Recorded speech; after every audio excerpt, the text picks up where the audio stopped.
지난주 말씀을 듣고 시상대에 올라가는 꿈을 꾸라 라는 말씀을 듣고 지난주 말씀 서두에 시상대에 올라가는 꿈을 꾸어본 사람 있으면 손들어보세요 라고 목사님이 질문하셨다. 표현하기 어색했는지 속내는 알 수 없지만 아무도 손들지 않았다. 각자 나름대로 있으리라 생각한다. 어젯밤 나는 복권에 당첨되는 꿈을 꾸었다. 꿈속이었는데도 불구하고 정말이야? 믿을 수 없어 라고 했다. 이상하게도 복권회사에서 당첨자인 내게 당첨되었다는 우편물을 보내왔는데 거기 봉투에는 나의 주소와 이름이 적혀 있었고 나의 주변 사람들이 이미 다 알고 있고 내게 알려주어서 얼마나 의아했는지 모른다. 한마디로 실감나지 않았다. 뭐가 잘못된 거 아니야? 그것이 나의 첫 번째 반응이었다. 하지만 뿌듯하면서도 기뻤다. 왜냐하면 목사님, 사모님이 나에게 소식을 전해주셨기 때문이다. 이것은 하룻밤 꿈에 불과한 것이었지만 진정한 현실적 꿈으로서 목표가 될 수 있기 때문이다. 메달이라고 하면 대개 올림픽을 떠올린다. 목사님도 자료사진으로 메달 수상자들의 하나님을 믿고 기도하는 장면을 우리에게 보여주시고 들려주셨다. 가시적으로 볼 수 있는 확실한 예이기 때문이다. 우리나라는 아주 작은 나라이지만 세계에서 올림픽으로 존재를 알리는 데에는 성공했다고 생각한다. 그리고 IT 산업과 그 외에 여러 가지 등등. 또 한 가지 요즘 뜨고 있는 오빠는 강남 스타일도 그렇다. 뉴욕을 들썩이도록 뛰고 이성보다는 감성과 본능적 흥을 저절로 들썩이게 하는 매력을 가지고 그들을 흔들고 있다. 마치 무의식과 꿈의 세계로 흔들었던 사람들을 흔들었던 프로이트처럼 어찌 보면 인간의 본능을 자극하고 그것에 반응하도록 유도하는 촉매제 역할을 하는 것 같아 한편 씁쓸하다. 못 따라하면 뒤떨어진 구닥다리 취급받기 십상이고 거리에서는 청소년들 보고 걱정돼도 말 한마디 옳게 하면 욕먹는 세태. 술에 취한 사람들, 모든 것이 눈에 보이는 것에 맞춰져 있다. 그럴싸하게 고급인 듯 보이는 것, 더 맛있는 집, 또 새로운 것들. 성경 말씀에 나오는 화려한 왕관과도 같은 성말이다. 나는 이스라엘을 생각해봤다. 우리나라보다도 작은 나라이다. 그들도 올림픽에 참석하는데 이스라엘 국가가 울리는 걸 나는 한 번도 못 들어봤다. 메달도 그렇고 본선 진출자 중에서도 거의 보지 못했다. 월드컵 속에서도 그들은 다른 것을 꿈꾸는 것 같다. 영원한 것, 보이지 않는 것을 바라고 사고하며 그것에 맞추어 사는 것이리라 생각해본다. 주일 아침이면 조기축구에 야구에 산악회 등등 뿐만 아니라 거기에 시합과 리그전으로 우승을 향해 싸우는 문화. 반면에 매일 아침마다 말씀을 읽고 새기고 외우고 중얼중얼하며 다니는 나라. 서로의 생각을 여럿이서 토론하고 그 주장을 기꺼이 경청하고 주고받는 문화. 그들은 보이지 않는 것을 추구하며 사는 듯하다. 시상대에 오르는 꿈을 이 땅의 시상식에서만 제한하고 사는 것이라면 그것은 우리가 잉태하고 산고를 당하였을지라도 바람을 낳은 것 같은 것이다 라는 말씀처럼 땅에 구원이 베풀어지지 못하고 땅이 세계 거민을 출산하지 못하였다 한 말씀 말이다. 시상자 없는 시상식이 있을까? 작은 충성에도 수고에도 상 주시기를 기뻐하시며 쓰다듬으시는 아버지 하나님. 주의 죽은 자들이 살아나고 그들의 시체들은 일어나리이다. 티끌에 누운 자들아 너희는 깨어 노래하라. 주의 이슬을 빛난 이슬이니 땅의 죽은 자들을 내놓으리로다. 이렇게 말씀한 이사야의 말씀은 반드시 이루어질 것이다. 아멘. 무너져가는 나라의 운명 앞에서도 하나님의 말씀이 성실히 이루어질 것과 그 앞에서 그 뜻대로 이루어지이다 하며 말씀을 선포했던 이사야. 이 말씀에 화답하며 믿고 신뢰하는 백성으로 살기를 수천 년이 지난 지금 우리는 이 말씀을 듣는다. 아브라함처럼 이 땅의 집이 아닌 하나님의 손으로 지으신 본향, 하늘을 바라며 주가 인도하시는 대로 이 땅에서 살아갔던 아브라함. 이와 같이 이 땅에서 믿음으로 살아가는 믿음과 신뢰가 있어야 한다. 이 땅이 나그네 길임을 애굽 왕 앞에서 당당히 말할 수 있었던 야곱을 또한 생각한다.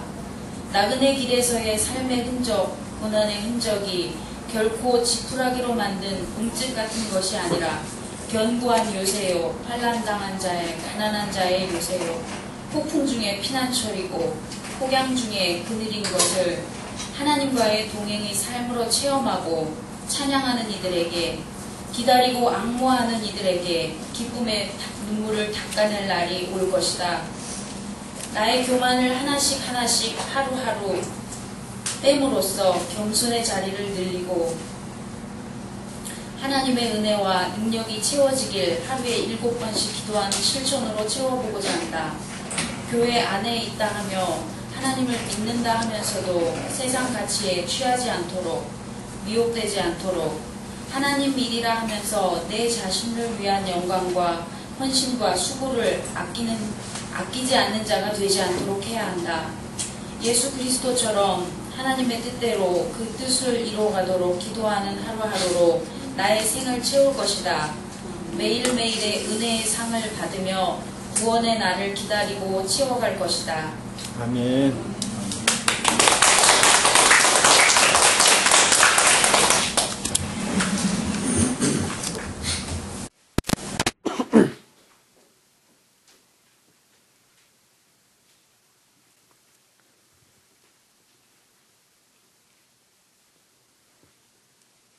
오늘 10장 말씀이 오늘 본문인데 내일 본문을 좀 당겨서 말씀을 나누려고 합니다. 시상대에 올라가는 꿈을 꾸고 있는지 물었는데 복권에 당첨되는 꿈을 꾸셨군요.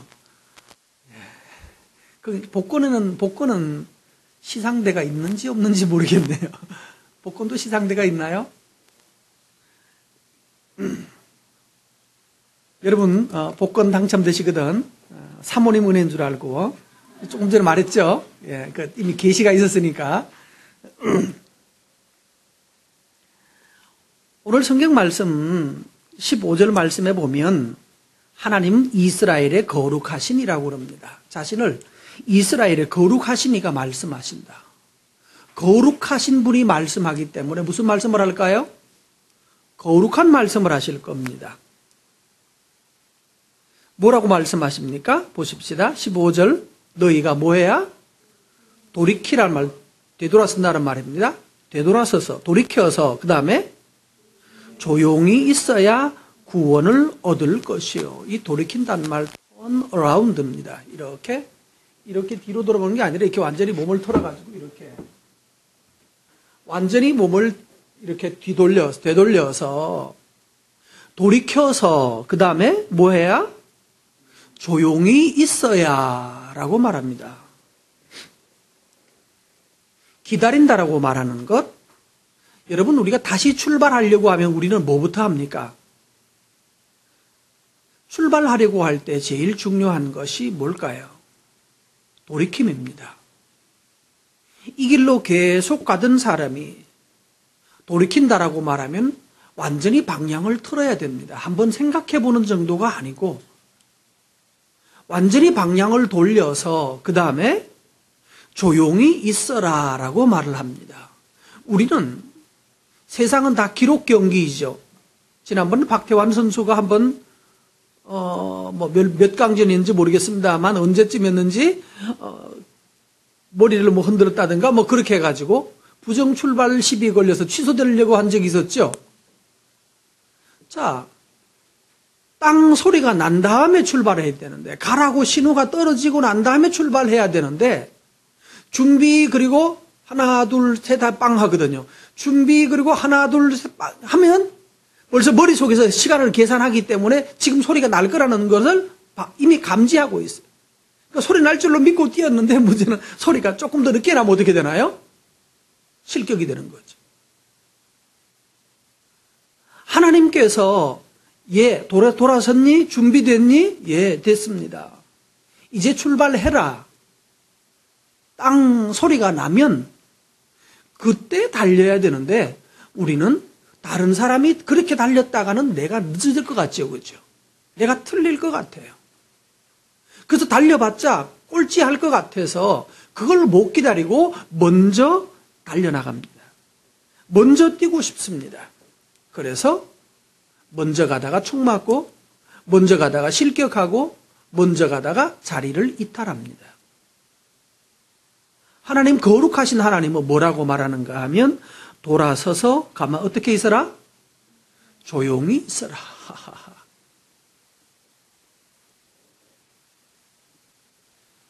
하나님 앞에 하나님에 대한 믿음이 없으면 내가 기다릴 수가 없습니다. 여러분, 하나님을 기대하지 않고 하나님을 믿지 않으면 내가 이러고 있다는 죽을 것 같고 내가 이러다가는 망할 것 같고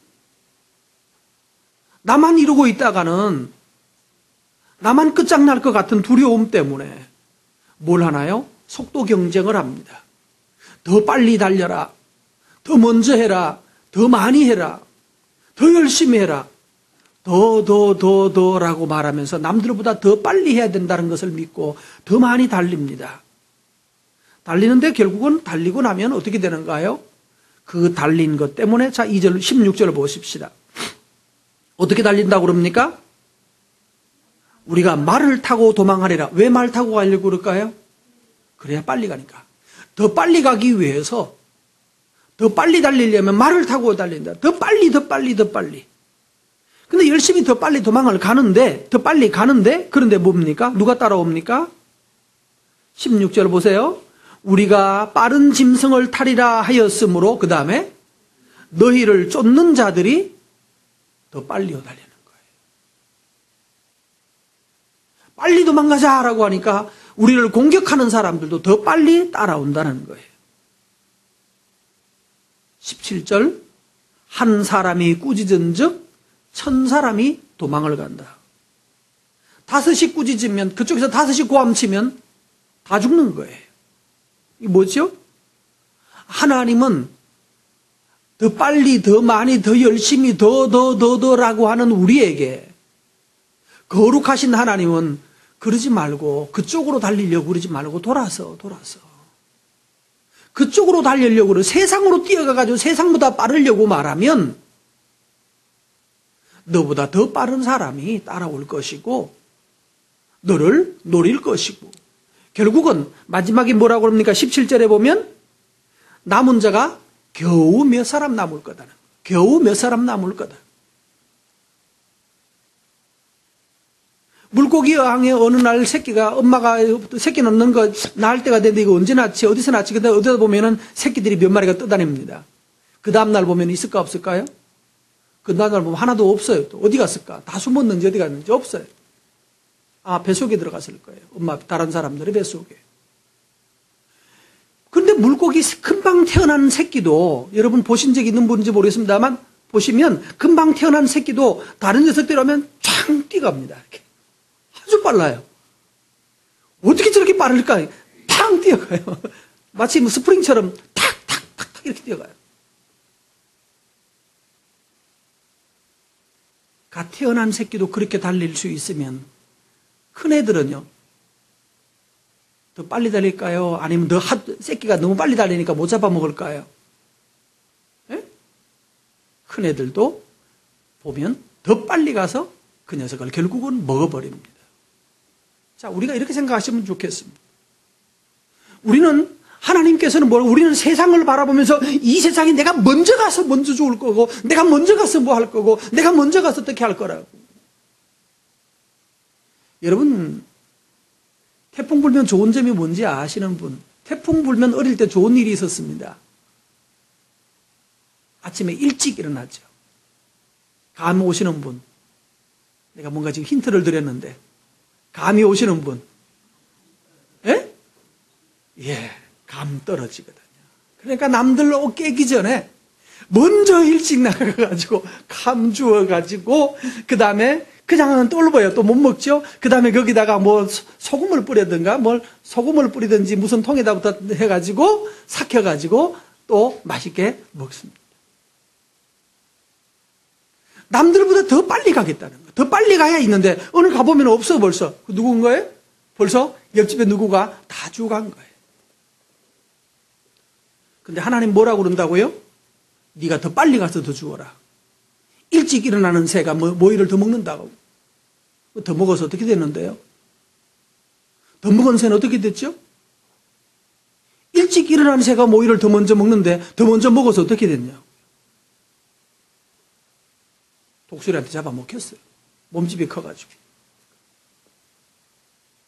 내에게 잡아먹혔단 말이에요. 그래서 하나님 말합니다. 얘야, 그쪽 방향이 아니야. 너가 살 길은 세상에서 더 빨리 뛰어가지고 네가 더 빨리 뛰어서 더 빨리 감 주우려고 그러면 너보다 더 빠른 사람이 후레쉬 들고 와서 벌써 주워가. 아니야. 뭐하라? 돌이켜라. 돌려라. 너는 그쪽 가서 사는 존재가 아니야. 돌이켜라. 어디로요? 하나님께로 돌이켜서 그 다음에 뭐하라? 조용히 있어라. 하나님을 기대하고 있어라. 잠잠히 하나님을 신뢰하여야 힘을 얻을 것이거늘 너희가 원치 아니하였다.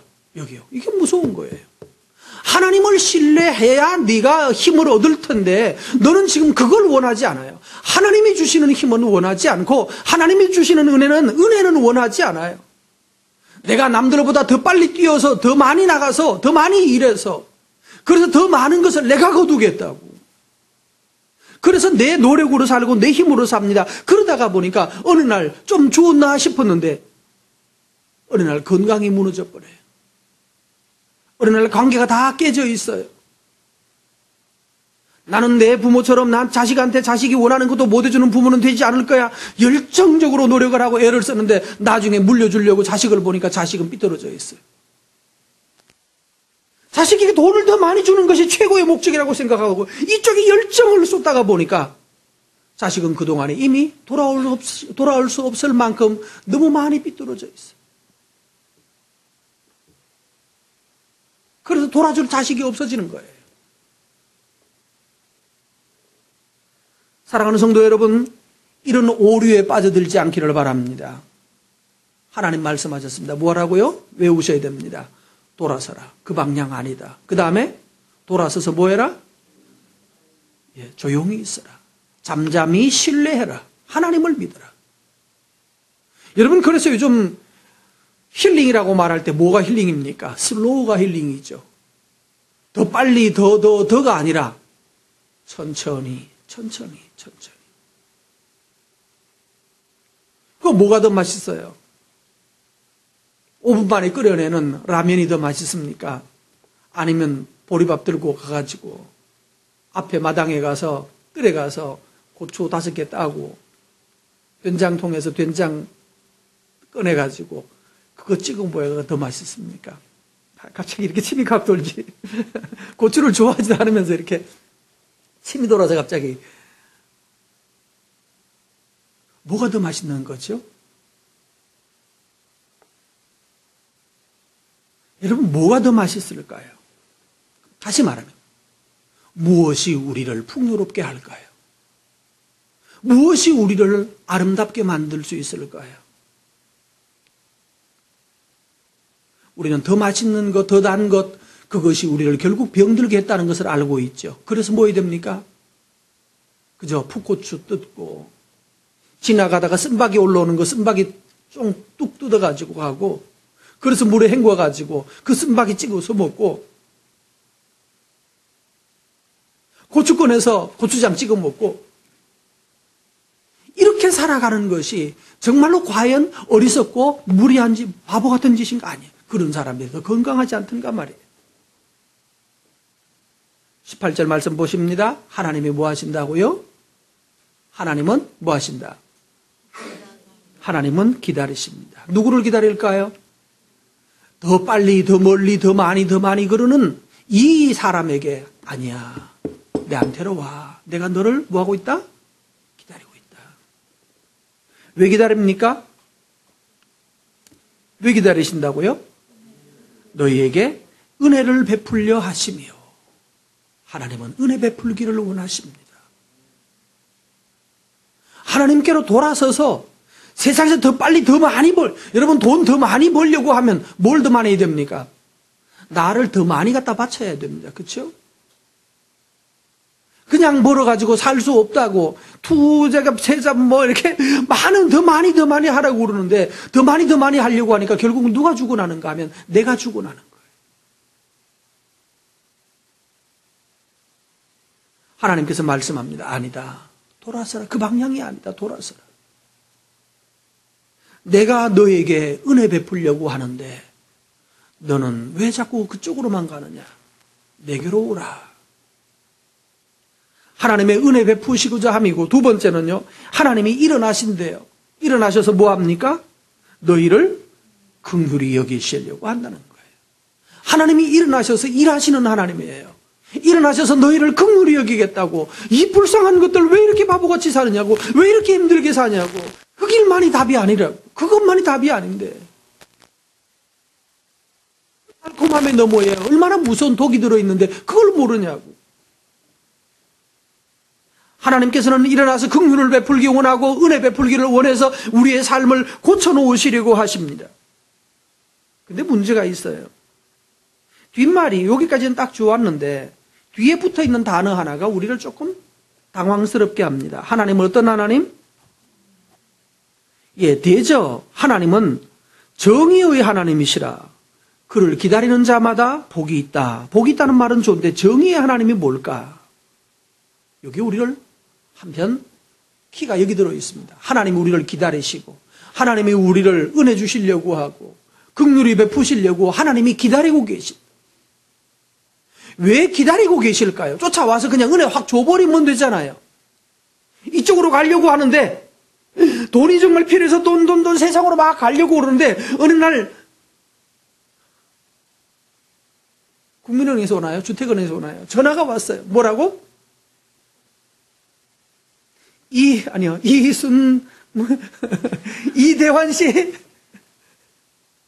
씨 맞죠? 네. 복권 당첨되셨습니다. 언제까지? 국민은행으로 나와 주십시오. 라고 전화 한번 와버리면 끝이잖아. 그죠? 그러면 저쪽으로 가려고 노력하지 않을 거 아니야, 이제는. 이런 하나님 참 멋지겠죠? 고민할 거 없이 그냥 갑자기 뒤에서 한 50억이 뚝 떨어져 버리면 그다음부터 우리 그 고민 안 할 거 아니에요. 근데 하나님 어떤 하나님이라고요? 은혜 베푸시고 긍휼을 베푸시는 하나님인데 정의의 하나님이래요. 정의란 말이 뭘까요?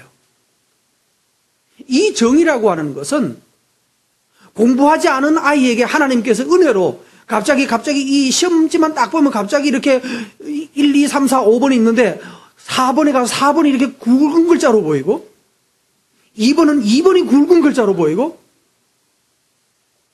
또 저 주관식 문제는 글자가 이렇게 막 점선으로 이렇게 희미하게 나온 글자 있잖아요.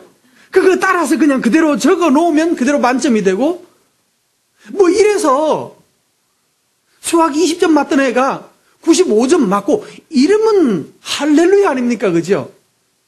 내 눈에는 답이 그냥 더 굵은 글자로 막 보이는 거예요. 이상하게. 그 남들은 와 이번 수학 문제 너무 어려웠어요. 뭐 이러는데 내 눈에는 그냥 다 보이는 거예요.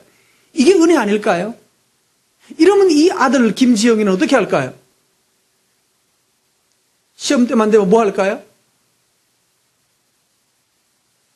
교회 와서 기도하겠죠. 하나님 이번 시험에도 부탁드립니다. 제가 좀 멋있게 하나님 내가 잘 믿을게요. 이러면 자 정의로운 거 맞습니까? 아니에요. 이건 정의가 아니에요. 이 아이에게 뭘 가르치고 있나요? 노력하지 않아도 뭔가 선생님하고 잘 짜면 또는 하나님하고 이렇게 서로 눈만 맞고 이렇게 눈치를 윙크 몇 번 하고 나면 갑자기 보인다는 거예요. 더 심지어는 잘못된 OMR 카드인가 요즘? 그렇게 하나요? 예, 그렇게 적죠? 딱 적었는데 갑자기 기계가 에러를 범하면서 내 답지는 다 뭐로 처리해요? 다 맞는 걸로 처리해버리고 왜 컴퓨터도 가끔씩 에러를 범할 때가 있다면서요. 그렇게 해서라도 하나님께서 내 점수를 확 올려주시면 그건 하나님의 불의함이에요. 그래서 하나님 어떤 하나님? 은혜를 베푸시고 긍휼을 베푸시는데 어떤 방식으로 베푸신다고요? 정의로운 방법으로 베푸시는 거예요. 그래서 하나님이 좋아요. 이 정의로우신 하나님이 그래서 어떻게 하는가 하면 우리가 앞에서 지금 이 15절부터 말했던 데 있잖아요. 하나님께로 나아가지 않고 세상으로 더 빨리 도망가, 더 빨리 뛰어 라고 말하면서 달려가는 사람에게 결국은 뭘 당하는가 하면 이 세상이 결코 나에게 호락호락 내주지 않는다는 것을 보는 거예요. 20절 말씀 보실까요? 뭐가 봤습니까? 뭐가 옵니까? 환난의 떡과 고생의 물을 뭐 한다? 주신다 그래요. 환난의 떡과 고생의 물을 주신대요. 오늘 제목을 원래 이걸로 잡았거든요. 환난의 떡과 고생의 물을 주시나 이렇게 됐더니만은 우리 딸이 딱 들어보면 와 아빠 환난의 떡 고생의 물 싫어 그러더라고요. 그래도 싫대요. 그래? 정말 싫으냐? 그 고민하다가 그래. 니도 싫은데 나도 싫다. 그래 바꾸자. 그래서 이제 단지 거꾸로 바뀐 거예요. 긴급 수정된 본문 제목이 뭐예요? 기다리는 자마다 복이 있도다. 환난의 떡이 낫습니까? 기다리는 자가 복이 있다는 게 낫습니까? 아니요, 틀렸어요. 이거는 미끼 상품이에요. 기다리는 자가 복이 있다. 이 말은 미끼 상품이에요. 로또 복권을 사면서 모든 사람들이 머릿속에 뭘 기다립니까? 당첨을 기대하죠. 그죠? 기다리죠. 근데 뭘 하지 않습니까? 환난의 떡과 고생의 물을 마시려 하지 않습니다. 로또 복권을 제대로 사는 방법이 있습니다. 뭡니까?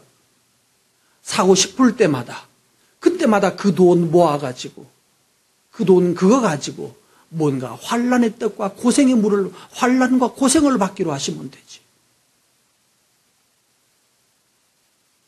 하나님께서 환난과 고생을 왜 우리 삶에 허락해 주시냐? 주시나라고 말한 거 보니까 하나님이 주시는 거예요. 왜 하나님은 환난의 떡과 고생의 물을 주시느냐? 이유가 뭔가 하면 27장 9절의 말씀에 가보면 있어요. 내가 그것 때문에 27장 9절 가보십시다. 지난번에 나왔던 본문인데 자 읽습니다. 야곱의 8절에 보면 그런 말 있죠. 하나님이 뭐 할 때? 백성을 적당하게 견책이 뭡니까? 두들겨 팬다는 거예요. 하나님이 혼내는 거예요. 혼내는데 적당하게 혼내가지고 9절에 뭐 하려고? 정의로우신 하나님 이번 시험에도 지난번처럼 자꾸 굵은 글자가 특별히 5개 중에 굵은 게 보여지게 해주시고 흐릿한 글자로 밑에 약간 내 시험째는 보이게 해주시고 이렇게 말하면 하나님이 된통 빵점 맞게 만드십니다. 아는 것도 틀리게 만들어 버리시는 거예요. 그래서 환난의 떡과 고생의 물을 마시기는데 그걸 통해서 뭐 한다고요? 적당하게 하나님이 견책해서 불의함이 속함을 받아요. 불의가 속함을 받는 거 옆에 쉽게 이해하라고 벌금이라고 말했어요. 운전하다가 어니만 지나가면 거기에서 며칠 후에 꼭 딱지가 와가지고 8만 원 벌금 내라고 신호위반, 과속위반 등등 딱지 몇 번 오면 운전 습관이 바뀌나 안 바뀌나요? 예? 바뀝니까? 예, 그거 한 두 번만 오면 그쪽 동네만 지나가면 칠 수가 없다고요. 이쪽 동네는. 그쪽 동네 피해갑니다. 아니, 꼭 그런 데가 있어요. 넓은 도로에 70 딱 적어놓고 그거 어쩌라는 거야? 넓은 4차선 도로에 70이라고 적어놓고 70 지나면 다 닦는다. 과속이라고. 그럼 과도 다 걸리잖아요. 근데 딱지 2번만 오면 그다음부터는요, 그쪽 지나가면 이상하게 브레이크가 잘 밟힙니다, 저절로. 우리의 삶에 환난의 떡을 먹으면 고생의 물을 마시고 나면 아 이랬다 하는 된통당한다는 것을 깨닫고 뭐 한다고요? 저절로 브레이크가 밟혀요. 죄에 대하여서 불의함에 대해서 브레이크가 밟혀요. 이거 먹었다는 죽는다는 사실을 알아요. 우리나라에 지금 오늘 봤는데 어제 봤는지 모르겠습니다만 우리나라에 무슨 어느 지역에 학생들 식중독 많이 일어났다면서요. 알고 보니까 뭐였다고? 다 뉴스 들으셨나요? 뉴스에 나왔겠죠 벌써? 굴 먹었는데 굴에 있는 독소가 퍼졌대요. 찬바람 불면 괜찮아야 되는데 아직도 독소가 남아있대. 그것 때문에 대규모 식중독이 일어났대. 여러분 요즘 어지간하면 굴은 지금 드시지 않는 것이 좀 좋을 것 같습니다. 굴 농사하는 사람들 참 어렵게 됐습니다만은 더 추워질 때까지 굴을 안 드시는 게 좋을지도 모르겠어요. 정확하게 모르겠습니다만 대충 아는 바로 그렇습니다. 한번 그것을 먹고 굴을 한번 먹고 그것 때문에 식중독이 생겨가지고 몸이 한번 난리를 겪은 사람은 나중에요. 굴 냄새만 맡아도 머리가 찌끈하고 아파집니다. 우리 교회 어떤 집사님 있잖아요. 복숭아만 보면 그냥 몸에 두드러기가 나시는 분이요. 왜? 어린 시절에 그 복숭아 때문에 얼마나 가려움을 겪었기 때문에 몸이 이제는 알아요. 이제는 복숭아 가렵지 않다는 거 알고 다 깎아 먹는다 아는데 몸이 기억을 하는 거예요. 몸이. 내 속에서 복숭아 이렇게 생긴 놈이 들어오면 내 몸에는 두드러기 그냥 복숭아 먹기만 하면 그냥 온몸에서 두드러기가 난리가 나는 거죠. 그거 왜 그래요? 죄를 피하는 사람이 하나님께서 사람에게 먹을 수 있는 것과 먹지 못하는 것을 써놓지 않았기 때문에 그래서 뭘 먹었더니만 큰일 나더라는 걸 경험하고 나면 그 다음부터는 그거 보이지 않게 들어가도 우리 몸에서 반응하도록 만들어줘요. 그래서 다음부터 그것을 피할 수 있도록 하는 거예요. 피하게 만드는 방법이에요. 오늘 여러분 우리가 여기 지금 불의가 속함을 받는 것은 하나님께서 우리가 잘못하고 그런데도 불구하고 괜찮아 다 괜찮아 이렇게 하나님이 통과시켜 주지 않고 정의로우신 하나님은 그 죄를 다음부터는 죄를 멀리하도록 그 불의를 멀리하도록 폐암이 걸리면 그 다음부터는요 뭐가 싫어져요? 그렇게 30년 40년 피우던 담배가 싫어진다고요. 그냥 끊어져요. 바로 끊어지는 거예요. 위암이 걸리면 어떻게 됩니까? 매운 거 등등에 대해서 먹는 것에 대해서 극도로 예민해져요. 그것이 왜 그래요?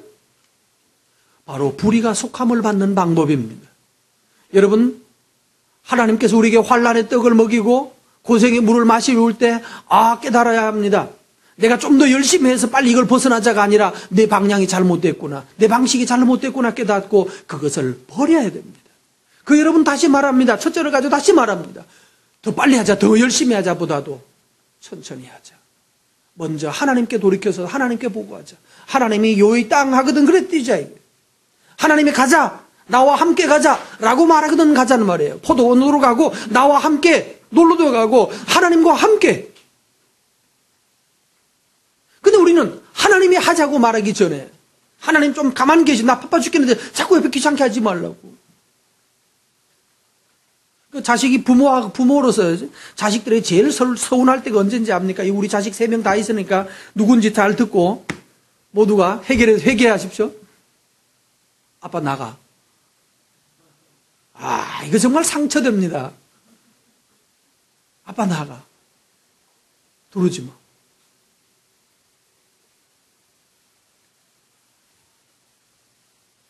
이때요. 어제 어떤 목사님을 만나는데 자식을 저기 어디에다가 몇 달 동안 공부를 학교를 졸업하고 일을 하더니만은 몇 달이나 돈을 모아가지고 아프리카로 혼자 배낭여행 간다고 가버렸대. 야, 혼자 어떻게 간대 괜찮다고. 안 된다고. 안다고 그냥 고집부리고 가버렸대. 그 다음에는 또 여자가 또 두 번째로는 지금 필리핀에 가 있는데 필리핀에서 안 들어오겠대. 간다 소리 별로 얘기도 별로 하지 않고 또 잠시 왔다 그냥 휙 가버리고. 그래서 아버지 마음속에 화가 났어요. 그래, 네 맘대로 해라. 네 맘대로 하라고. 나도 너한테 땡진 한 푼 안 보낸다고, 안 준다고. 땡진 한 푼 안 주겠다고. 옆에 사모님이 듣고, 그래도 얼마나 많이 생각하는데, 애를 만나기만 하면 이제 분노가 오는 거예요. 화가 올라가는 거예요. 너무 보고 싶어 하고 그리워하면서도 통화를 하거나 하면, 통화하면 엄마 바꿔줘 버리고, 안 받는 거예요. 전화 오면 바꿔봐라. 왜 그럴까요? 마음에 자식 때문에 상처를 받은 거예요. 왜? 아버지의 마음 속에는 자식하고 뭐 하고 싶어요? 같이 좀 놀고도 싶고, 좀 데이트하는, 이게 뭐 연애하는지, 남자가 있는지, 여자가 있는지, 그 얘기도 좀 듣고 싶고, 또 누구 사귀는 애가 있다면 어떤 녀석과 사귀는지, 그것도 좀 듣고 싶고, 얼마나 하고 싶은 게 많아요. 얼마나 알고 싶은 게 많아요. 어제 친구 중에 한 분이 딸을 시집 보냈거든요. 결혼식에 갔더니만은 안 울었어요. 그러니까 울 줄 알고 손속은 많이 준비했는데 안 울었대요. 부모가 되면 자식하고 제일 그리운 게 뭐예요? 자식하고 같이 노는 거예요. 놀다가 보면 코드가 안 맞아가지고 좀 부딪힐 때도 있어요. 그렇죠? 그때 누가 이해해야 됩니까? 네? 누가 이해를 해야 됩니까? 부모가 이해를 해야 됩니까? 젊은 것이 이해를 해야 됩니까? 수연이? 누가 이해해야 될 것 같아요?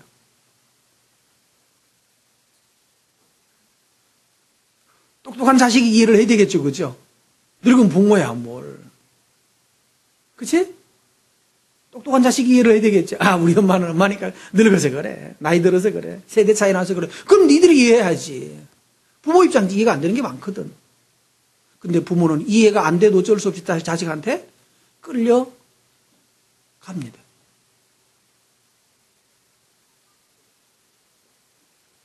하나님이 뭘 하고 싶어 하시는 것 같습니까? 하나님이 공의로우신 하나님께서 원하시는 것은 그 자식들과 함께 가기를 원하는데 우리는 하나님과 함께 잠시라도 놀아줄 여유가 없어요. 잠시 큐티할 여유가 없단 말이에요. 30분 놀아줄 여유가 없어요. 대신에 핸드폰 들고 지나가면서 누구하고 그렇게 얘기를 많이 하는지 핸드폰이 쉬는 새가 없이 핸드폰 가지고 얘기를 하고 끊임없이 문자로 띠딕띠딕띠딕 그러고 있는데 부모한테는 진짜로 두 마디 하면은 무슨 사고 날 줄 알아. 여러분, 하나님과 함께 세상으로만 더 빨리 가지 말고 돌아서서 하나님께 조용히 서는 콰이어 타임이 있어야 합니다. 여러분, 누리실 수 있기를 바랍니다. 그래야 하나님께서 주시는 구원, 하나님께서 주시는 힘을 얻게 됩니다. 하나님은 은혜 베풀기를 원하고 하나님은 긍휼히 여기기를 원하십니다. 그래서 죄가 없어지는 거예요. 죄를 통해 하나님의 이 책망을 통하여서 환난의 뜻과 고난의 물을 마시는 것을 통하여서 죄가 없어지고 그 다음에 나중에는 우상에 대하여서 지긋지긋해 우상은 보기도 싫어져요. 세상이 보기도 싫어져서 이제는 하나님과 더불어 살아가는 새 삶을 사는 사람으로 변화되어지는 겁니다. 그러므로 여러분에게 은혜 받는 길을 18절에 말하겠습니다. 다시 말합니다. 그러나 여호와께서 뭐 하신다? 기다리시는다. 뭐 하려고? 은혜 베푸시려고. 그래서 하나님께서 우리 기다리고 계시기 때문에 기다리시는 하나님, 은혜 베풀려고 하시고 긍휼히 여기시라는 그 하나님에게 나아가는 것입니다. 하나님께 나아가면 하나님께서 자기를 기대하는 사람에게 복을 주시리로다. 하나님이 자기를 기대하는 사람에게 그걸 주는 거예요. 여러분, 여기 중요한 게 있습니다. 꼭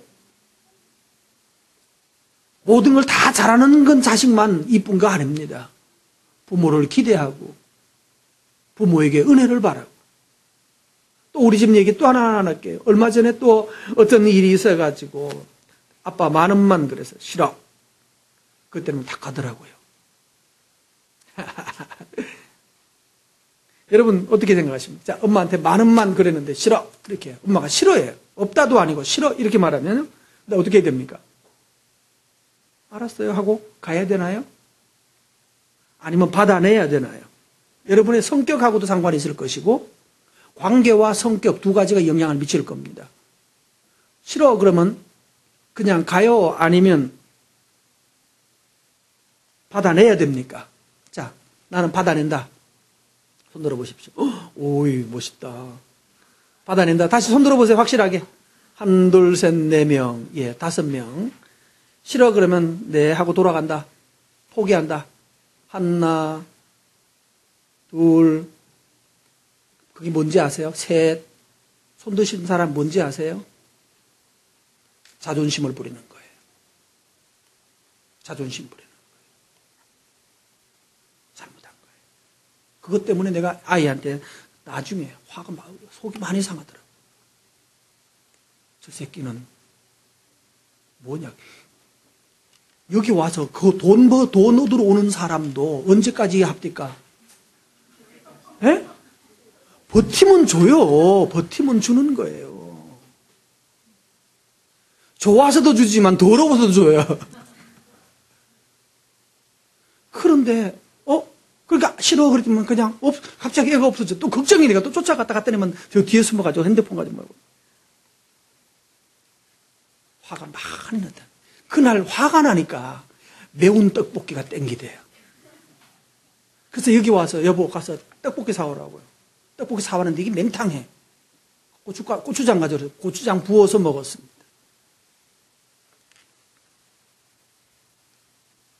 여러분, 아버지한테, 부모한테 자존심을 버리면 안 돼요. 안 된다고 그러면 그냥 돌아가는 것은 잘못입니다. 그건 교만이에요. 나중에 만나서 이렇게 네 엉터리였다고 혼내줬어요. 여러분 하나님 앞에서 그러십시오. 하나님을 기다리면 때로는 하나님이 더러워서 주는 게 아니라 이뻐서 가상해서 하나님 허락하십니다. 주십니다. 구하라 그리하면 주실 거죠. 여기는요, 불의한 재판관에게 과부가 밤낮으로 부르짖으니까 불의한 재판관도 주는데 하물며 그다음 말이 뭐예요? 하물며 너희 아버지일까 보냐예요. 하물며 너희 아버지. 불의한 재판관도 상관없는 가난한 과부가 와서 밤낮 부르짖으니까 귀찮아서라도 주는데 아버지가 어떻게 안 주겠냐. 여러분 하나님 앞에 우리가 해야 될 일이 바로 이겁니다. 하나님의 은혜를 기다리면 기다리는 사람은 줍니다. 모든 삶에서 모범이 되고 모든 삶에서 자랑스럽고 그런 자식이 아니라 할지라도 하나님의 은혜를 기대하고 하나님의 복주심을 기대하고 하나님의 구원을 기대하고 주여 당신이 내게 은혜 베풀지 아니며 주 나를 박대하시면 나 어디 가리까.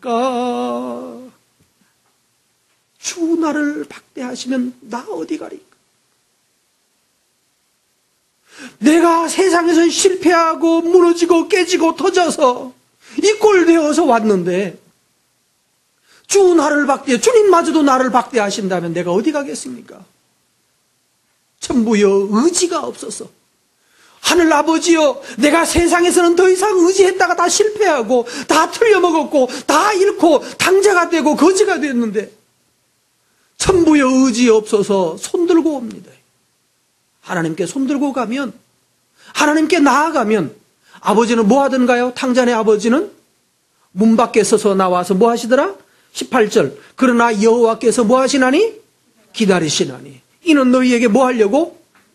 이 새끼 들어오기만 들어오면 내가 다리 멍덩이를 찌푸려버린다고 이러지 않고 뭐예요? 성경 그렇게 안 나왔어요. 다시 보세요. 기다리나니 뭐 하려고? 이는 은혜 베풀려고요. 은혜 베풀려고. 은혜 베풀기 위해서 하나님 기다리시는 거예요. 아버지는 그런 거예요. 자식이 잘못해서 감옥에 들어가 있어도 경찰서 들어가 있어도 아버지는 그거 데리고 나올 수밖에 없는 게 아버지의 숙명이에요. 내가 대신 들어가고 자식을 빼내려고 하는 것이 아버지의 마음이에요. 세상을 다 포기해서라도 자식의 생명을 건지려고 하는 것이 아버지예요. 여러분 이제는 싫어라고 한다고 돌아서는 사람 되지 않기를 바랍니다. 아멘. 할래요? 그렇게 할래요 진짜로? 하나님께서 내 아버지신데 내 아버지의 부름에 듣고 순종하고 하나님에게 자존심 부리면 안 되는 거예요. 반대로 누구한테는요? 세상에서는 도도한 자존심을 가져야 되죠. 두 번째 할 일이 있습니다. 하나님을 기다리라고. 기다린다는 것이 그냥 가만히 있으라는 얘기는 아니고 그 다음 절 뭡니까? 19절 말씀. 뭐 하라? 아니요. 읽습니다. 다시 통곡하지 않을 것이다. 그가 내 부르짖는 소리로 말미암아 내게 은혜를 베푸시되 그가 들으실 때에 내게 응답하시리라. 은혜를 베푸시는데 언제 베푸신다고요? 앞에서는 기다리는 자라고 표현을 했었는데 그 다음에는 기다리는 자가 좀 더 구체적으로 어떻게 하는 겁니까? 하나님께 뭐 하는 사람? 부르짖는 사람이요. 기도하는 사람. 기도하라. 하나님께 기도하라. 구하라. 그리하면 너희에게 주실 것이요. 하나님께 기도하십시오. 은혜를 구하고 하나님의 복주심을 구하고 하나님의 기적을 구하고 하나님의 치료를 구하고 하나님의 회복을 구하고 심지어는 환경을 고쳐주시는 일을 하나님께 구하십시오. 하나님께 구하면 하나님께서 응답하실 날이 올 것입니다. 그래서 기도해야 되고 아빠 왜 줘야 되는지 왜 나에게 만 원을 줘야 되는지 설명을 해야죠. 아빠 모든 설명 다 필요 없고 이 말하면 딱 한 방에 딱 죽는 방법이죠. 아빠가 내 아빠잖아. 그러면 내 하나에 나 줘야지. 그렇잖아요. 한번 해봅시다. 아빠가 내 아빠잖아. 하나님이 내 하나님 아닙니까? 하나님은 다른 말이죠. 하나님이 내 아버지 아닙니까? 아버지는 줘야죠. 이 새끼야 미워서 못 주겠다 이렇게 말하면 뭐예요? 미워서 못 주겠다 그러면 뭡니까? 어떻게 하면 됩니까? 이놈의 새끼 네가 하는 일이 뭐 있다고 돈 달라고 하냐 이렇게 말하면 그럼 또 뭐라고 그랬대요? 그때는 이제 하는 수 없이 깨갱하고 가면 되죠? 예? 그때는 하는 수 없이 깨갱하고 가면 되는 거예요? 아니죠. 그때가 아닙니다. 이게 자식은 이때도 역시 자식입니다. 그럼에도 불구하고 주는데 하나님이시라 내가 주께 바라고 기도하리이다. 그러면 되는 거예요. 그래도 아빠 내가 잘못했지만 앞으로 노력할게. 한 번만 남겨줘봐. 내가 지금 안 가면 애들한테 쪽팔려서 안 된단 말이야. 좀 내놓으라고. 아빠 안 주면 내 아빠 거 훔쳐간다. 뭐 이렇게 나오면 훔쳐서 뺏겨가냐. 줘서 칭찬 줘서 점수 따고 주는 거하고 뺏긴 거하고 뭐 마찬가지죠. 결국은 똑같이 나가는데 인심 쓰면서 가는 게 낫죠, 그죠? 안 준다고 정말 안 갈 놈은 아니잖아. 안 주면 안 하나요? 수단과 방법을 가리지 않고 어쨌든 해내잖아. 왜? 우리도 옛날에 그랬으니까. 책 산다고 말하고 옛날에 3,000원쯤 했나 뭐 어쨌든 그랬던 것 같아. 모르겠네. 값은 기억이 잘 안 나네. 헷갈리네. 요즘 말로 하면 한 5,000원 하는 책은 8,000원 한다고 그러고 아니면 9,000원 한다고 그러면 9,000원 주나요? 10,000원 주지? 10,000원은 그냥 그리고 한 5,000원 떼먹는 거야. 아니면 10,000원 받아가지고 헌책 사고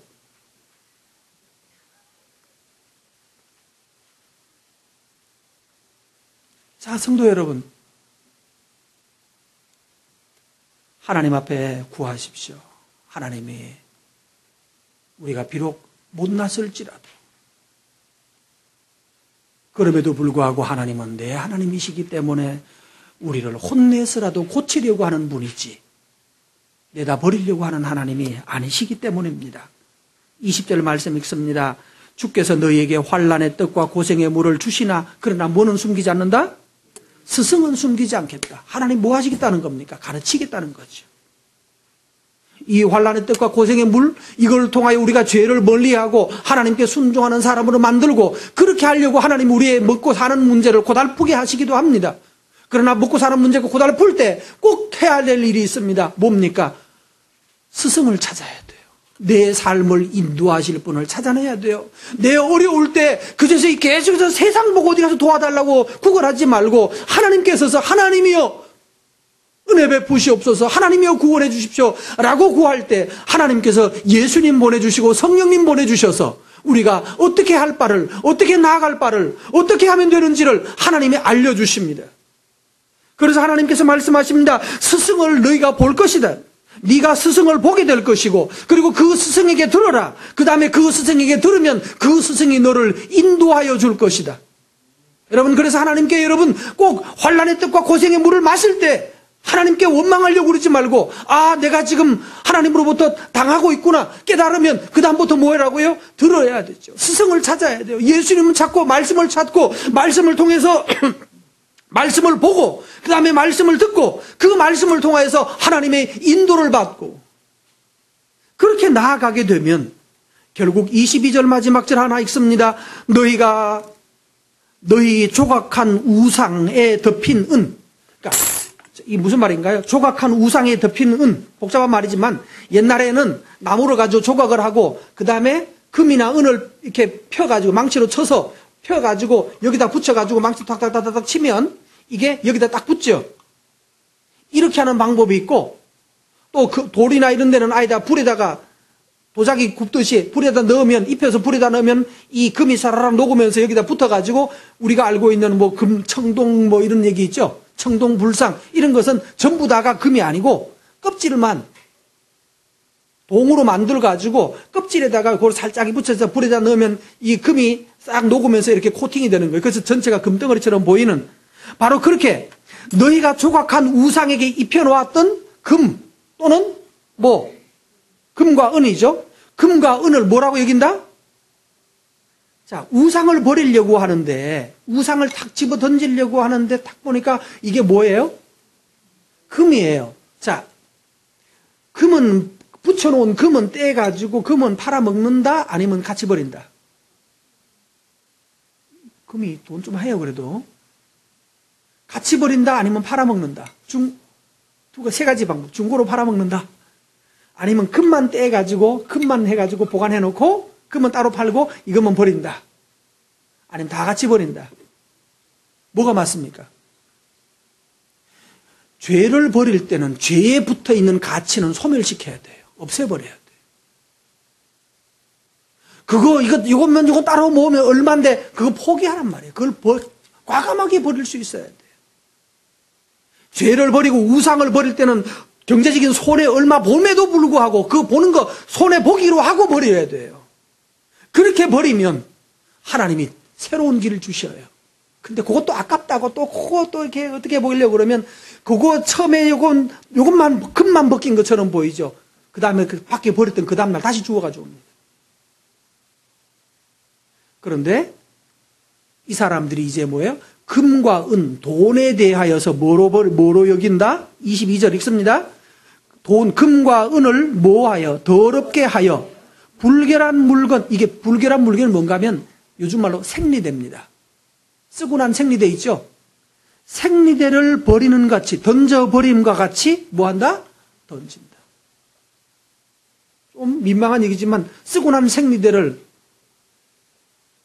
그거 보관할 사람 없죠.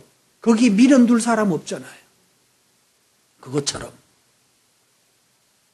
전혀 고려하지 않는 거예요. 이게 살 때 얼마짜리였는지 그건 상관없는 거예요. 왜? 더럽혀졌어요. 이게 얼마나 비싼 거고 얼마나 천년 뭐고 다 필요 없는 거예요. 쓰고 나면 그 다음부터는 뭡니까? 오염물이에요. 더러운 거예요. 가차없이 버리는 거예요. 무엇이? 하나님 예수 그리스도로 말미암아서 교훈을 받고 가차없이 죄를 버리는 그런 용기와 지혜가 여러분에게 있기를 바랍니다. 그때 우리의 삶에 하나님의 구원이 다시 자리 잡게 되는 것입니다. 기도합니다. 하나님 우리 아버지, 오늘도 저희를 불러